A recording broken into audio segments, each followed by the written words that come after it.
Okay, let's unpack this.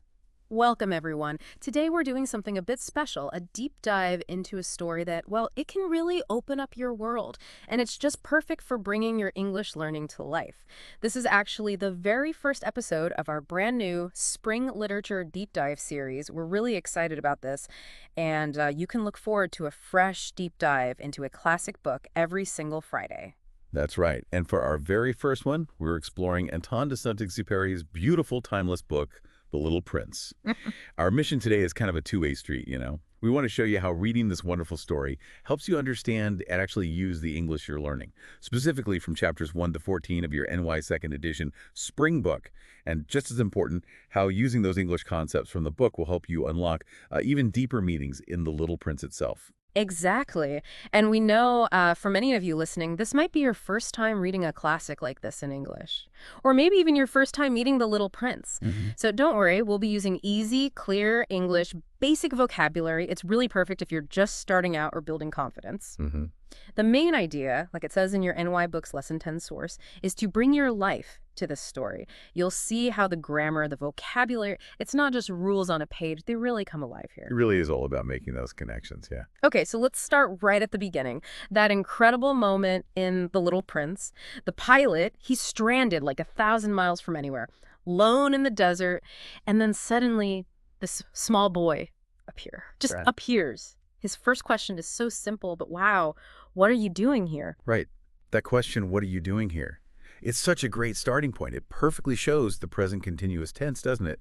Asking about something happening right now. And this is something you learn pretty early on, like in your NY Books Lesson 5. That focuses on present continuous. And also Lesson 2, which covers those really important WH questions like what, where, why. It's all about understanding the immediate situation, what's happening now. And the way the pilot describes the little prince in that moment, it's just amazing. He says the boy was neither astray, nor dead of fatigue, nor dead of hunger, nor death of thirst, nor dead of fear. How does the language there, how does Saint-Exupéry manage to convey that? This, like, unbelievable presence. He defies all expectation. That description, neither astray nor dead of fatigue. It's so powerful. Yeah. And it relies heavily on something really fundamental in English, using the verb to be plus adjectives. You covered this right back in Lesson 1 of your NY book, how we use to be to say what someone is, or in this case, isn't. The little prince is not tired, he is not hungry, he is not scared. And those adjectives, tired, hungry, scared, they're actually part of your Lesson 10 vocabulary on feelings. They're the words we use to paint that picture. It's not just what he is, it's what he isn't. Which is so surprising there. Yeah, it really sets him apart immediately. So from that first meeting, we learn about his home, his tiny planet. He says it was scarcely larger than a house. Just imagine that. It's such a striking image, isn't it? A whole planet, but barely bigger than a house. It immediately tells you about his unique perspective, his small world. And maybe it hints at how huge his journey must feel. When we describe places in English, big or small, we use structures like there is for one thing or there are for multiple things. This simple grammar point, you find it in Lesson 7 of your NY book, along with articles like a and the and singular versus plural nouns. It becomes really powerful here. You'd say, there is a house, or maybe there's a rose, not there are houses. It emphasizes the smallness. Right, the singularity of it all. Okay, so as we learn more about the Little Prince, we find out about his daily life, his routines on that tiny planet. He tells the pilot he waters every day his special flower, and he shakes every week his volcanoes. These aren't just chores, they feel like rituals. Absolutely. Rituals is a good word. These are perfect examples of the simple present tense. That's a really key tense you work on in Lesson 3 of your NY book. Yeah. And you look at it again in Lesson 10, comparing it to the present continuous. We use the simple present for exactly this. Habits, routines, things that happen regularly. I water every day. I sweep every week. It shows his consistent life there. Yeah. It's different from saying he is watering his flower, which would mean right now. This is about the routine. And we see that same tense, the simple present, used for routine, but in a totally different way with the businessman character he meets later. Remember, the businessman says, I own them, I deal with them, I count them and recount them over and over. Yes. It's the simple present again, but here it shows a life completely consumed by these actions. Counting, owning, recounting. It's fascinating how his whole existence is just that routine, his daily grind. It tells us so much about him without even using words like busy or greedy. The grammar itself shows his character. That's a great point. The repetition is built into the language he uses. Okay, let's shift gears a bit. Think about that description of the street lamplighters on Earth. Before electricity, the pilot tells us, there was this huge army of them. And their movements, lighting the lamps one by one across the globe, were regulated like those of an operatic ballet. Ah, yes. This description takes us straight into the simple past tense. You cover that in Lesson 11 of your NY book. That phrase, "were regulated," tells us about something that happened regularly, routinely in the past. It describes a historical routine, something that doesn't happen anymore. It really paints a picture of a past world, very precise, almost like a dance. It does. It's a beautiful image. Okay, now here's where I think The Little Prince gets really, really useful for everyday English. It's full of examples using those super important words from Lesson 9 of your NY book. Can, have to, need to, and want to. Oh, definitely. Those words are absolutely crucial. They help us talk about ability, obligation, necessity, desire. Everything, really. Think about the little princess flower. Remember how proud she is? She boasts, "They can calm the tigers with their claws." Yeah. So, can there shows ability. The tigers are able to come, even if she's maybe exaggerating her defenses. Right.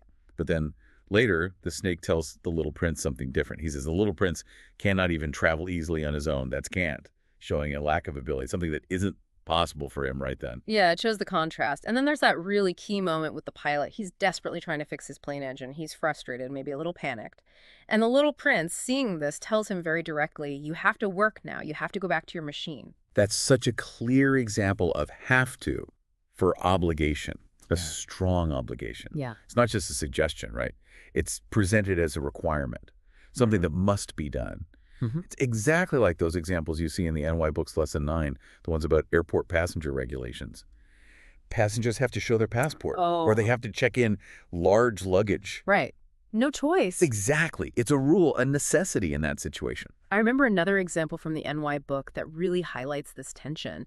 It was something like, I want to go to the park, but I can't. I have to take my sister to school. Yes. That kind of everyday conflict is everywhere in The Little Prince, too. Characters constantly have things they want to do, their desires.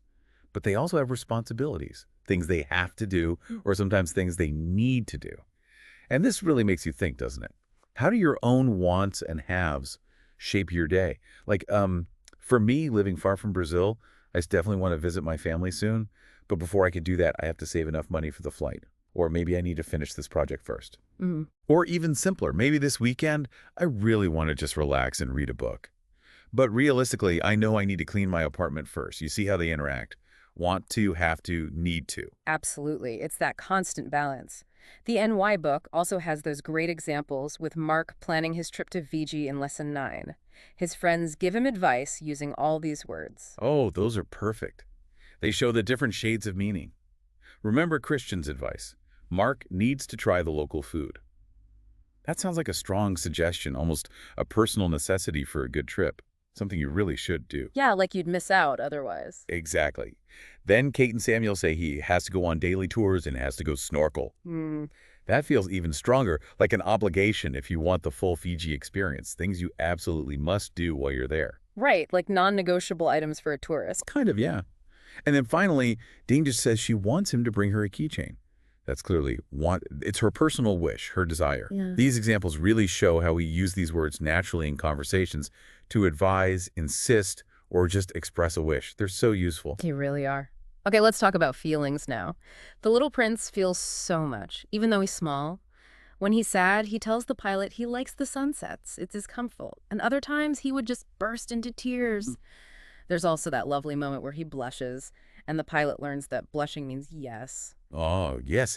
And this connects so well to the vocabulary about feelings you find in Lesson 10 of your NRI book. Words like sad, upset, maybe, embarrassed, happy. These simple words are incredibly powerful for expressing how we feel and understanding how others feel. And the story shows that sometimes feelings are shown not just with words, but with actions, like blushing meaning yes. And then there's that really powerful, maybe even heartbreaking scene with the roses on Earth. He finds this whole garden full of roses, thousands of them. And he tells them, "You are not at all like my rose. You are nothing yet. But she alone is more important than you all, since it is she that I watered." And the book says the roses were very embarrassed. Oh, that scene. It's so moving. And that word, embarrassed, connects again to feelings vocabulary, maybe even to lesson 4 in the NY book, which sometimes touches on opposites and related feelings. What's so profound there is how it redefines what's important. It's not about being the most beautiful or like all the others. It's about the connection, the time, the care, what he gave to his rose. Your relationship. Exactly, the relationship. It's a huge lesson about perspective, about what truly has value. Definitely. And the book offers these kinds of insights quite often. Like the switchman character the little prince meets, he says, quite cynically, one is never satisfied where one is. But the little prince has a different view. He says children alone know what they're looking for. These lines highlight these big general truths about life, don't they? And notice how they are expressed using the simple present tense, again, like we talked about from lessons 3 or 10. It's used for stating general truths or facts about the world or people. And if you connect this to the bigger picture, the whole story encourages us to look beyond the surface, right? To find deeper meaning, to see with the heart. It kind of reminds me of that encouragement in the outro for the Lesson 9 podcast in your NY book series. Oh, yeah. Yeah, it says something like, keep practicing and keep exploring. It's that same idea. Don't just stop at the surface level. Keep looking, keep learning, keep finding what matters. That's a wonderful connection. So let's try and wrap this up. What does this all mean for you listening today? We've really taken a deep dive into The Little Prince, and we've used the English you're learning right now from your NY Second Edition Spring Book, chapters 1 through 14. We've seen how grammar, like asking questions, describing things, talking about routines, and vocabulary for feelings, and those key words like can, have to, want to, how they all come alive in this amazing story. Exactly. Remember, The Little Prince isn't just a story to read. It's really a tool to help you practice and master your English in a really meaningful way. And your NY book material, that's your guide. It helps you unlock the language in the story, and the story helps solidify what you learned in the book. It works both ways. It really does. And like we said, this is just the beginning. This was our first spring literature deep dive. But we'll be back every Friday with a new deep dive into another classic book. So please, keep practicing your English. Keep exploring stories like this one. And maybe remember what the little prince says to the pilot about his gift, the stars. He says, when you look at the sky at night, since I will live in one of them, since I will laugh in one of them, then it will be for you as if all the stars were laughing. Such a beautiful thought. So here's something to think about this week. What's one small, simple thing you can do to find those laughing stars in your own English learning journey?